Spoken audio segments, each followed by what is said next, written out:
How's life? It's good. How you doing? Everything's good. Hey, I got to tell you, I didn't get a chance to say it proper after the show the other night, but I absolutely loved your guys' set. I love your vibe, love what you're doing. So it was wonderful, man. I appreciate that. That's become one of our favorite monthly things at 1909 clubs. It's just a great club. Oh yeah, yeah. It's always packed, and it's cool to see a community like that, like Lee Summit, bring in a club and just have everybody get in there and make it feel like it's been there for a long time. Yeah, yeah. Seth has done a great job Oh with that. man. Yeah, I mean it's swanky and sexy looking and you got all the old vintage motifs. I love it, man. It's totally Yeah, cool. Yeah, for sure. Well, you're doing pretty good with your album. Everything looks like you're on the up and up. You're playing at the Black Dolphin tonight, right? yeah, yeah. We've been doing Thursdays and Fridays, and that's just another incredible room. And John's been great to us and great to the music community in general. He's like one of the best guys that I've worked for in the business. And the room is just you step inside the Dolphin, and it's like you just went back 30 or 40 Yeah. years. It's Uh, awesome. Yeah, they redid it. It used to be one design in the beginning, and then they redid it with all the lights and the motifs. But yeah, when you walk in there, it's almost like you're on the old Vegas Strip, you yeah, know? that's a good way. Like it was like I was telling somebody it's like got that old Dick Van Dyke show, the first one. Totally. It's got that Yeah. vibe to it, or Mary Tyler Moore. Yeah, absolutely. It's awesome in there. Well, I'm looking forward to getting into Kansas City O'Clock and your career in the music. So thank you again for taking a minute today. I appreciate it. You're welcome, man. Always love to talk about the music scene. So, Absolutely. So let's get into Kansas City O'Clock. But before we do that, I want to know this. This pandemic changed so many things about our lives and especially musicians. 6 years ago, it was raging. How did you get through that era and how has it influenced the way that you create and do things today? um, really, that it was a bummer because all the gigs went away, and you're locked inside. So I decided to write the record before this one, Cruising Kansas City. So, and that became almost a year-long project and a labor of love with some of the people that I had always respected in the KC music community. Dave Creighton played organ on that, and we used to go over and rehearse at his house. And then Tim Osborne got to come in and guest on drums, and he already had cancer diagnosis, but his last one was a really good one. That was probably the best track on that album. Yeah. Um, and then in terms of, I always thought like that when we got back to not being in the pandemic that it would really boom right away, and it didn't. Yeah. But it feels like there's kind of some slow momentum going now for going out and hearing live music. Um, but I'd say the main, it made me focus on the writing side, and it's been very rewarding, and the success has all obviously been great too. So, speaking of success, Kansas City Clock has charted very, very well. Talk to me a little bit about what you wanted to get with this sound, with this album. What was your goal? Yeah, I wanted to get closer to some of the Kansas City, music that I grew up with, and some of the old, like Jay McShann. I've always been a huge fan of, even when I was in Chicago. But I still had that idea of what Kansas City music originally was, kind of that mashup between blues and jazz. And so that's what I was really going for musically. Jim Beisman plays piano for me full time now, Yeah. and he can play that Jay style like nobody's business. And so I was really going for that classic Kansas City blues jazz mashup sound. And the lyrics are always, I have a pretty singular approach to how I do that too. Um, it's either a storytelling, something I heard on the street, or something about myself that I want to express. So, So, take me back to your beginnings. Are you originally from Kansas City? yeah, I actually grew up in Columbia, but I came here uh, right after school, and I had never heard the blues. I was already 23 or 24, and I heard Lindsay Shannon's show, which used to be on every Sunday night, and I immediately knew that's, what is this music? I didn't play guitar or nothing, so I went out and bought an old acoustic guitar, and every Sunday and then a lot of Saturdays for Chuck's show, I would sit down and listen to the music, and I taught myself. And it took about a year before I was brave enough to get on stage, but that's really how I learned. So Wow. So what were some of the places that you went to? What were some of the musicians early on in that Kansas City era that you were, along with radio, what were you listening to live? uh well, Lee McBee obviously was a big influence on me. I met Patrick Rickob pretty early on. The Blues Notions was the band with him and Carl and uh, Osborne and all those guys. I think they were playing at the Roxy on every Sunday night. So before I was playing, I used to go down and listen to them a lot. Then Lonnie Ray, you remember him, Yeah. Debbie at the Point. I, I would listen to them a lot. He's the first guy that got me to actually get up on stage and play something. Wow. Man, So I miss that place. And that was where Ida Macbeth went all the yeah, time. yeah, it was a great club. Man, that was a great place. So, do you remember early on in your life the very first live show you saw that made you think that got lodged in there to make you pick up the guitar in your 20s?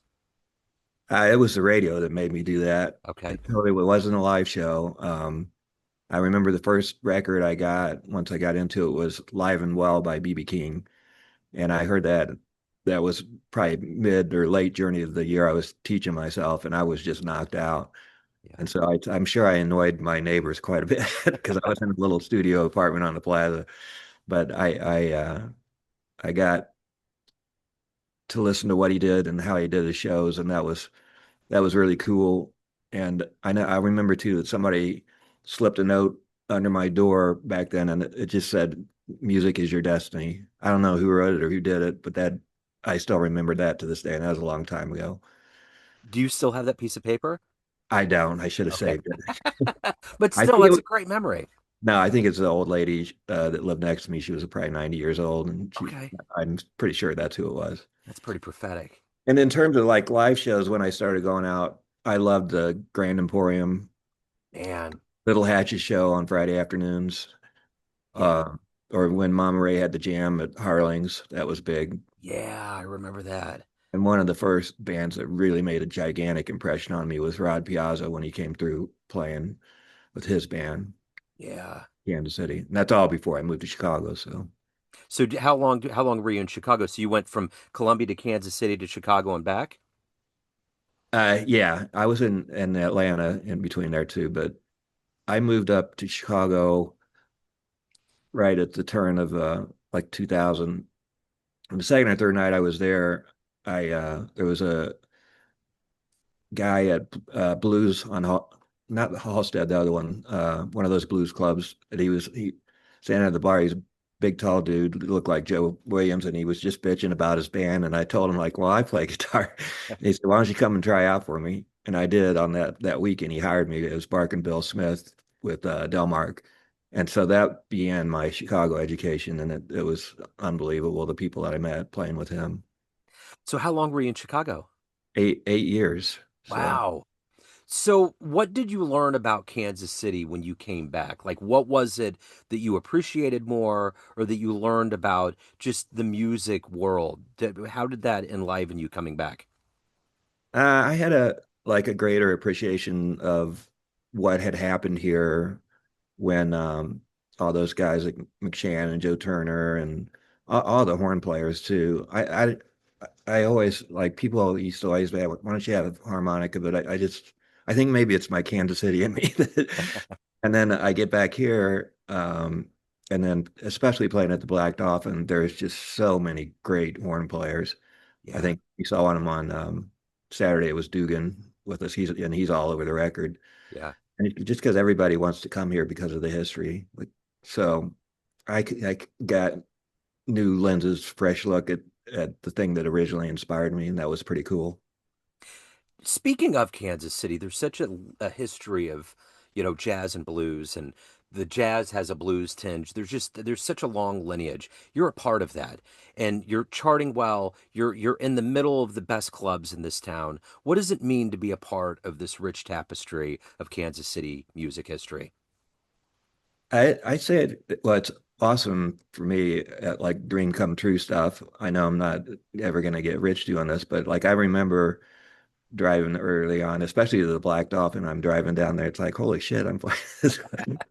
But I had that same in Chicago. I had that experience when I was doing the little blues clubs. And then one night Otis Rush came in and he wanted me to go out on the road with him or the House of Blues. But it seemed better to me when it was Kansas City because I'm from here, you know. Yeah. So what do you like the best about being a professional musician? When you get up every day, what do you look forward to? What do you love the best about it?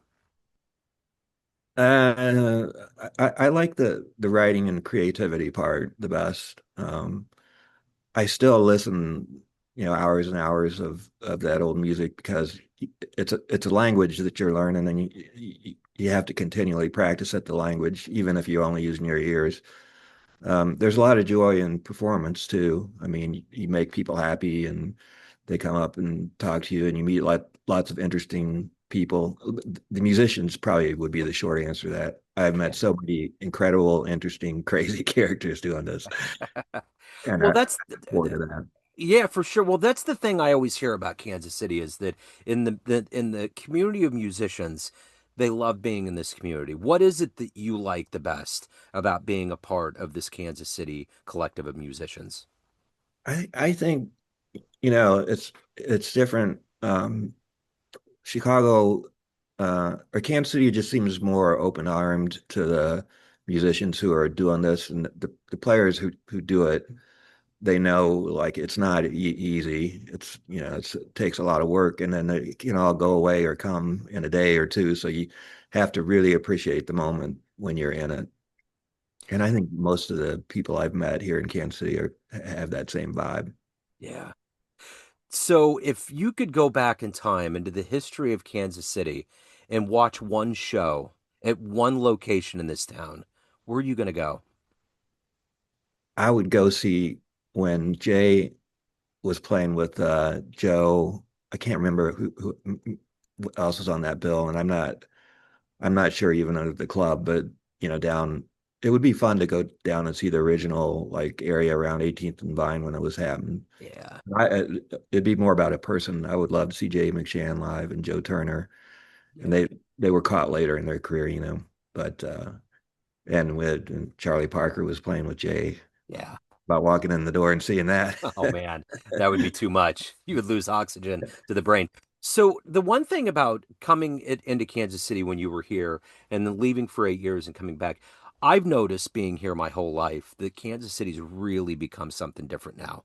I mean, we got the streetcar, we're getting the World Cup, we have this football dynasty. There's all these things, and then you have these clubs. You have people like John Scott that have built up this behemoth of a jazz haven for musicians and for people from out of town, from all over the world. They talk about the Green Lady and the Black Dolphin. What have you seen with the growth of Kansas City that's refreshing to you as a musician?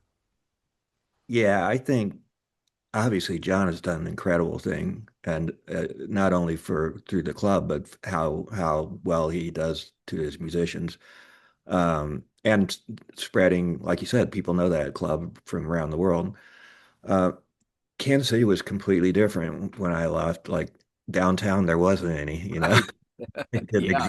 exist. I mean, I still have fond memories of places like the Point, and then Blaney's down in the basement. Uh, but now it's just booming. It's like gone the exactly the opposite direction of St. Louis. Yeah. And you can feel the energy leading into World Cup that it's just even going to get better. And it's going to be crazy when all those people come in here. But Yeah. they'll see it. I mean, there's so many incredibly talented players here that I think hopefully that will boomerang well past the World Cup. Yeah. So why do you love the art form of jazz and blues? What do you love about them? Blues and jazz both are improvisational music, so it's spur of the moment. Like you don't like people say, well, how did you plan out that thing that you did? It's like I didn't plan it out, man. It just happened on stage. I don't know if there's a music that's quite like that, but I like it best because there's not. And my bandmates get irritated with me sometimes because I maybe have 4 or 5 song set list, and then it's what I call what I feel. So just be ready. Yeah. But Yeah. that's part of the fun of it too. It's an adrenaline and an energy, and that music it's unique to jazz and blues, I think, that style of playing. For sure. So, Mike, everyone has a perception of you, family, friends, fans, everyone on the bandstand that you play with, but you run the show. What's your perception of you? Who do you think you are?